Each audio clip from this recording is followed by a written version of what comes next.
Hello दोस्तों, कैसे हैं आप सब। उम्मीद है सभी बहुत अच्छे होंगे। तो चलिए शुरू करते हैं आज की कहानी। सुंदरनगर नाम के एक गांव में महेश नाम का एक आदमी रहा करता था। महेश के 2 बेटे थे। बड़े बेटे का नाम राम और छोटे बेटे का नाम था श्याम। बस ये 3 लोग ही घर में रहते थे। महेश अपने दोनों बेटों से बहुत प्यार करता था। महेश एक किसान था। बड़ा बेटा राम अधिकतर समय अपने पिता के साथ ही रहता और उनके कामों में हाथ बटाता। राम अपने पिता की हर बात मानता और उनकी सेवा करता था। वहीं दूसरी तरफ श्याम अपना अधिकतर समय बाहर आवारा दोस्तों के साथ खेल कूद में ही बिता देता। श्याम अपने पिता की बात भी नहीं मानता था। इन दोनों भाइयों के विचार और व्यवहार में भी बहुत फर्क था।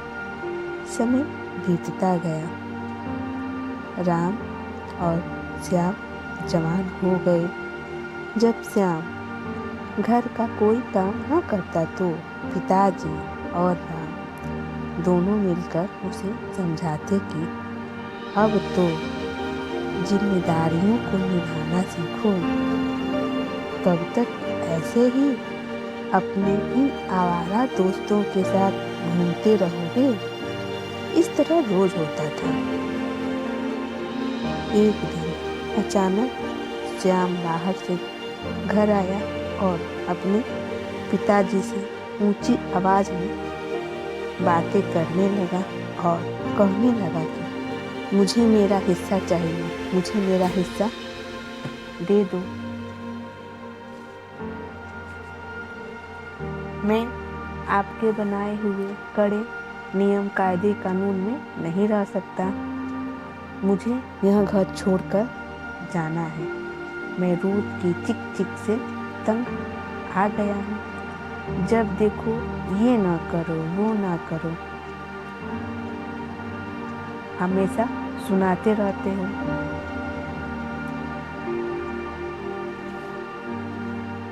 इधर पिता ने श्याम को प्यार से देखा और समझाते हुए कहा, बेटा यह सब तुम्हारा ही तो है। आखिर यहाँ से अलग होकर कहाँ जाओगे, कैसे रहोगे।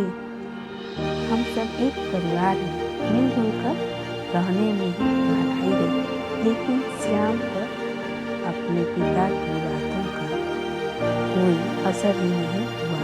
बस अपनी जिद पर खड़ा रहा। इतने में राम आ गया और ये सब बातें जानकर वह गुस्से से बोला, जाने दीजिए पिताजी, इसे इसका हिस्सा दे दीजिए। न जाने कैसे लोगों के साथ रहता है। एक दिन जब ठोकर खाएगा तो खुद ही समझ जाएगा और उल्टे पांव यहीं वापस आएगा। पिताजी ने श्याम को उसका हिस्सा दे दिया। श्याम अपना हिस्सा लेकर अब बहुत खुश था। श्याम अपना हिस्सा लेकर घर छोड़कर चला गया। अब श्याम को कोई रोकने वाला नहीं था। बस अब सब कुछ अपनी मर्जी से करता रहा।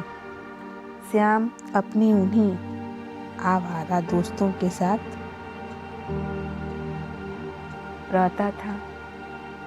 उसके दोस्त बिल्कुल भी अच्छे नहीं थे। वो सब बिल्कुल भी आवारा थे और काम नहीं किया करते थे। श्याम शुरू से बुरी संगति में था। उसी का नतीजा था कि आज उसके साथ ऐसा हो रहा था। कुछ दिन तक तो सब ठीक चलता रहा और वह अपने दोस्तों के साथ मौज मस्ती करता रहा। उसके सारे दोस्त उसके पैसों से ही ऐश कर रहे थे।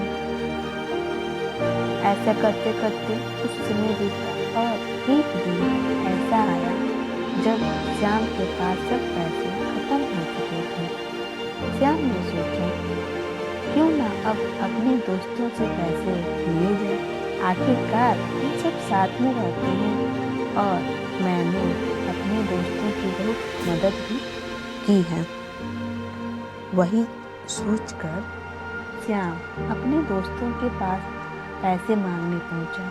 श्याम के दोस्तों ने श्याम को पैसा देने से मना कर दिया और तरह तरह के बहाने बनाने लगे। यह वही दोस्त थे जिनके साथ श्याम रहता था और इन्हीं दोस्तों की वजह से अपने पिता और भाई से लड़ झगड़ कर वो घर छोड़कर चला आया था और इन्हीं दोस्तों पर वह अपने सारे पैसे खर्च किया करता था।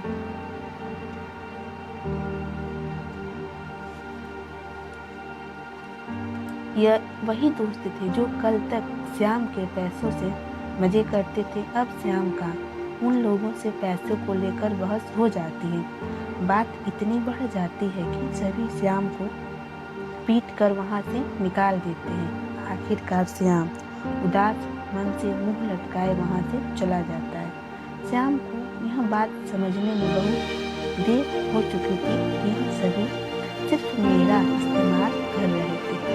अब जैसे पैसा खत्म हुआ तो लात मारकर मुझे घर से बाहर निकाल दिया। श्याम के पास खाने के भी पैसे नहीं थे। 2-3 दिन श्याम इधर उधर भिखारियों की तरह भटकता रहा और कोई कुछ देता तो खा लेता। इस तरह सूखा खाकर कहीं कोने में सो जाता। अब श्याम को अपने पिता की याद आने लगी। अपने पिता की कही बातें वो सोचकर श्याम फूट फूट कर रोने लगा। उसे अपने भाई की नसीहतें याद आने लगी। खुद को श्याम कोसता हुआ कहने लगा कि मैं कितना अज्ञानी था जो इन दोस्तों के बहकावे में आ गया और अपना घर छोड़ दिया। इन दोस्तों ने मेरे दिमाग में ऐसी बातें भर दी कि मैं खुद अच्छे व बुरे में फर्क ही नहीं कर पाया। बस अपनी मूर्खता बस अपने पिता और भाई की बताई बातों को समझ नहीं पाया। श्याम बहुत कमज़ोर हो गया था। अब उसे अपने किए पर बहुत पछतावा हो रहा था। सोच रहा था कि काश मैं अपने पिता और भाई की बात मान लेता। मैं उन लोगों की बातों को समझ ही नहीं पाया। श्याम की आंखों से पछतावे के रूप में आंसू बाहर निकल रहे थे। अब श्याम अपने घर वापस जाने के लिए सोचता है ताकि अपने पिताजी व भाई राम से माफ़ी मांग सकें। श्याम की आंखों से पछतावे के रूप में आंसू बाहर निकल रहे थे। श्याम की हालत इतनी खराब हो गई थी कि पिताजी और राम जैसे ही श्याम को देखते हैं पहचान ही नहीं पाते कि कौन घर में घुस आया है। जब उन्हें श्याम के करीब जाते हैं तब पिताजी श्याम को तुरंत गले लगा लेते हैं। श्याम पछतावे के आंसू लिए बिलख बिलख कर रोने लगता है और बोलता है कि पिताजी मुझे माफ़ कर दो। इधर राम और पिताजी की आंखों में भी आंसू आ जाते हैं। अब श्याम को समझ आ गया था कि हमेशा अपने बड़ों का कहना मानना चाहिए। अब सब लोग साथ मिलकर रहने लगते हैं। श्याम अब वही करता है जो उसके पिताजी व राम उससे कहते हैं। श्याम अब अपने पिताजी की खूब सेवा करता है। सब लोग अब खुशी से अपना जीवन व्यतीत करते हैं। दोस्तों, इस कहानी से हमें यह सीख मिलती है कि परिवार में हमेशा अपने बड़ों का कहना मानना चाहिए, उनका सम्मान करना चाहिए। जो इंसान ऐसा नहीं करता उसका श्याम के जैसा ही हाल हो जाता है। वो इंसान जीवन भर ठोकर खाता है। भगवान भी ऐसे लोगों का साथ नहीं देते जो अपने माता पिता की बात नहीं मानते। वो बहुत अनुभवी होते हैं। हमें उनसे जीवन की अनमोल बातें सीखनी चाहिए।